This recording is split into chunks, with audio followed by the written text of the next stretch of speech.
Hello guys, जय Jinendra to all of you. कैसे हैं आप? मैं रोशन जैन और आप मेरे साथ देख रहे हैं जैन धर्म विद रोशन।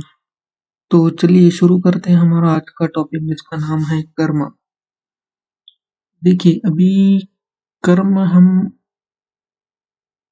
कर्म का अर्थ क्या होता है? सर्वप्रथम मैं आपको अगर बता दूं तो कर्म का अर्थ वो होता है कि हमारे तरफ से किए जाने वाले कार्य। अभी देखिए, हम सबको पता है कि हमारी जैन धर्म में तो हमारी आत्मा जो है, सब आत्मा ही सब कुछ है। शरीर जो हमारा होता है वो तो किसी काम का नहीं होता है। शरीर जो होता है अजीब होता है। ये संसार, ये जीवन जीने के लिए हमारी आत्मा बस इस शरीर का सहारा लेती है। और हमारी आत्मा अलग अलग योनि, अलग अलग गतियों में घूमती रहती है, जन्म मरण के चक्कर में घूमती रहती है। और हमारी इसी आत्मा को पुण्य कर्म करके, अच्छे कार्य करके हमें क्या करना होता है? हमें मोक्ष की प्राप्ति करनी होती है। ये है हमारे जैन धर्म का सिद्धांत, मेन टारगेट। तो हम जो सब कर रहे हैं, पंचेंद्रियों पे कंट्रोल करना, भूख प्यास पे कंट्रोल करना, इच्छाओं पे कंट्रोल करना, ये सब जो हम कर रहे हैं, ये क्या है? ये इसीलिए हम करते हैं कि हमारी आत्मा जो है वो अलग अलग शरीर ना धारण करे, वो अलग अलग जन्म मरण के चक्कर में ना अटके रहे, अलग अलग गतियों में ना घूमे, और इन सभी कर्मों का और इन सभी से मुक्ति पाए और मोक्ष को प्राप्त हो जाए, शरीर हमारा छूट जाए और हमारी सिर्फ आत्मा ही सिद्ध बन जाए, मतलब तीर्थंकर बन जाए, मतलब मोक्ष को प्राप्त हो जाए। ये अभी तक के वीडियो में हमने देखा। यह है हमारे जैन धर्म का मेन सिद्धांत। तो ये यही जो हम कार्य जो करते हैं हमारी आत्मा के तरफ से, जो ये ऐसे कार्य होते हैं, इन कार्यों को ही बोलते हैं कर्म। मतलब कर्म किसे कहते हैं? तो हमारी आत्मा के द्वारा किए जाने वाले जो भिन्न भिन्न प्रकार के जो कार्य होते हैं, उन कार्यों को ही बोलते हैं या कहते हैं कर्म। अब देखिए, अब ये जो कर्म होते हैं, ये कर्म कर्म जैसे हम करते हैं, मतलब जो संसार में इतनी सारी आत्माएं हैं, हमारे जैसे इतने सारे लोग हैं, तो जो अच्छे कर्म करता है उसे कुछ अच्छा फल मिलता है, जो बुरे कर्म मिलता करते हैं उन्हें बुरे फल मिलते हैं, उनके साथ बुरा होता है। इसीलिए देखिए, अब संसार में कुछ लोग जो होते हैं बहुत अमीर होते हैं, कुछ लोग जो होते हैं गरीब होते हैं। तो ये सब क्यों होता है? ये सब कर्मों के कारण से ही निर्धारित होता है। मतलब बेसिकली इसका जो ये बोलने का जो ये क्या बताने का ट्राई कर रहे हैं, तो ये इस चीज को बताने का या एक्सप्लेन करने का या समझाने का प्रयास कर रहे हैं कि हमारी जो भी, मतलब हमारे साथ इस संसार में हमारी आत्मा के साथ जो भी बुरा या भला होता है, वो हमारे कर्म ही निर्धारित करते हैं। मतलब कि हमारे हमारे तरफ से, हमारी आत्मा की तरफ से किए जाने वाले जो कार्य हैं, उनके कारण ही कोई व्यक्ति जो अच्छे कार्य करता है वो अमीर बनता है, कोई व्यक्ति बुरे कार्य करता है वो गरीब बनता है। तो हमारे कार्य ही हमारे सब अमीरी गरीबी ये सब चीजें निर्धारित करता है। अब जैन धर्म के हिसाब से, अब ये तो बेसिक डिफरेंस में डेफिनेशन में मैंने आपको प्रैक्टिकली समझा दी कि कर्म क्या होता है।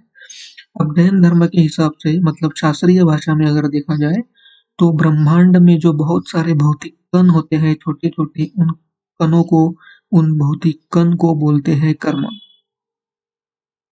अब हमारी आत्मा जो होती है, जो संसार में इतनी सब आत्माएं हैं, तो ये आत्मा, जो हमारी आत्मा है, हमारी आत्मा की क्रियाओं से ये पदार्थ आत्मा की ओर आकर्षित होते हैं।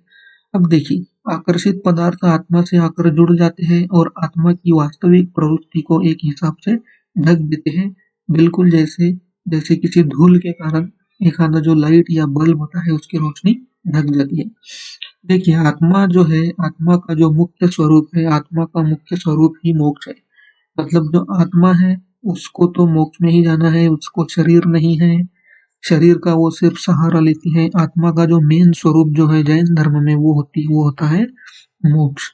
अब क्या होता है कि आत्मा जो बुरे कार्य करती है, जो भी कुछ गलत कार्य आत्मा करती है, मतलब गलत कार्य मतलब वो ही करना, मतलब पाप करना, कषाय करना, क्रोध मान माया लोभ जैसी जैसे कार्य करना, अगर ऐसी जो बुरी कार्य आत्मा की तरफ से किए जाते हैं, उनके कारण क्या होता है कि ये जो कर्म, जिसे हम ब्रह्मांड के जो भौतिक कण होते हैं, वो जो कर्म होते हैं, ये ऐसे कर्म, ये ऐसे भौतिक कण आत्मा के इन किए जाने वाले कार्यों के कारण से ये कण आत्मा की ओर आकर्षित होते हैं और ये कण आत्मा से आकर जुड़ जाते हैं और आत्मा का जो मुख्य स्वरूप है मोक्ष, तो उसे ये एक हिसाब से ढक देते हैं। मतलब आत्मा को एक हिसाब से ये अपवित्र कर देते हैं।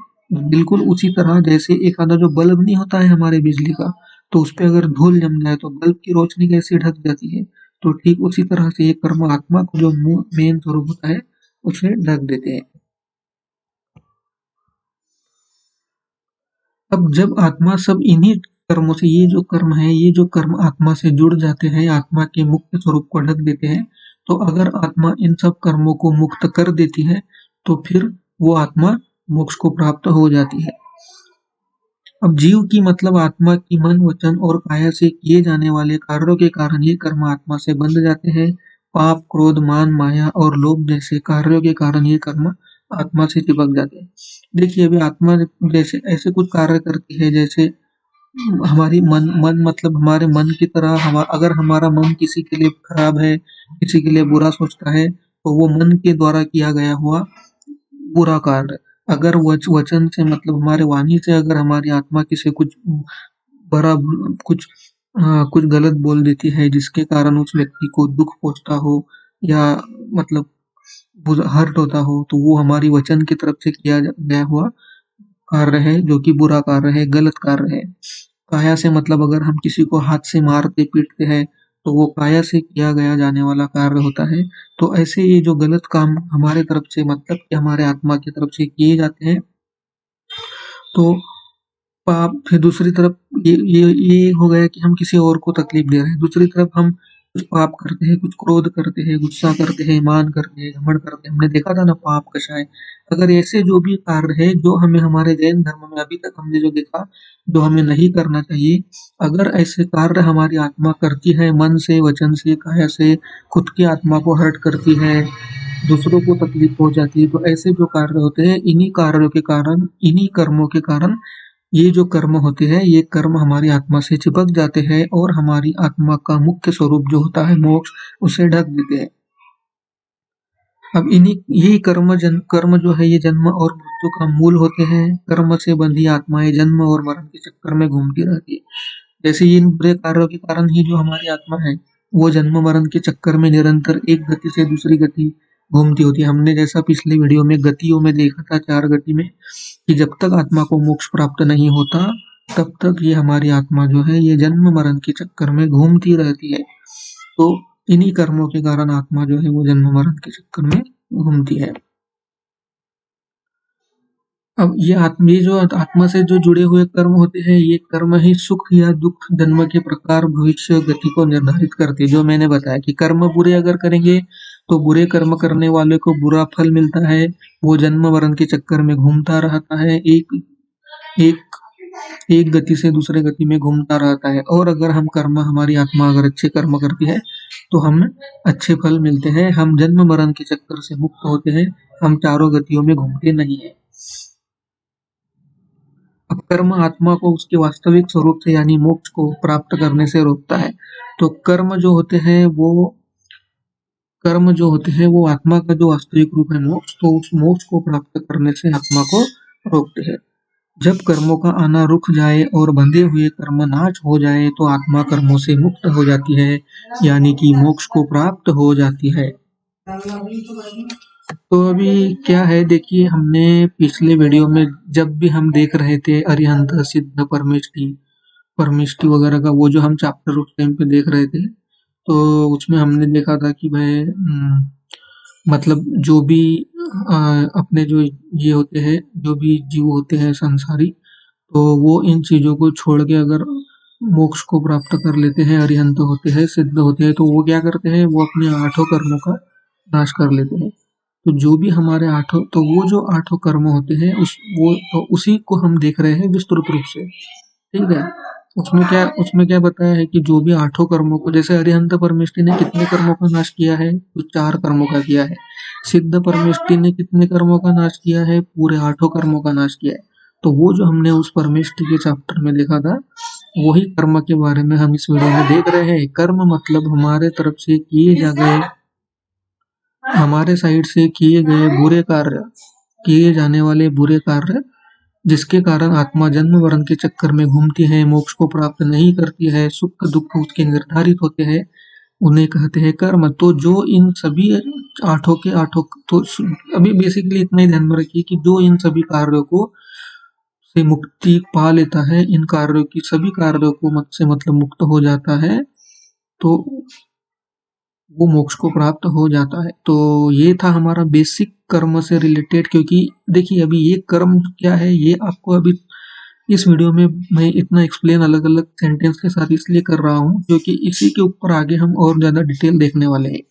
अभी आने वाले जो वीडियो उसमें हम कर्मों के दो कर्म कौन कौन से जो 8 कर्म हैं उनको दो अलग अलग कर्मों में डिवाइड किया है, तो वो देखने वाले। इसके लिए आपको इम्पोर्टेंट है कि आप इस वीडियो को अच्छे से सुने, मैं जो बोल रहा हूँ उसको सुने, और जो लिखा हुआ है जो भी मैंने आपको बताया उसको आप बार बार वीडियो पॉज करके पढ़ें, क्योंकि आपको ये जब समझ में आएगा तो आगे चल के कर्मों के जो 8 कर्म, जो हमारे 24 तीर्थंकर, हमारे जो सिद्ध भगवान जिन्होंने 8 कर्मों को नाश किया है, तो वो 8 कर्म कौन कौन से हैं वो हम देखने वाले हैं आने वाले वीडियो में।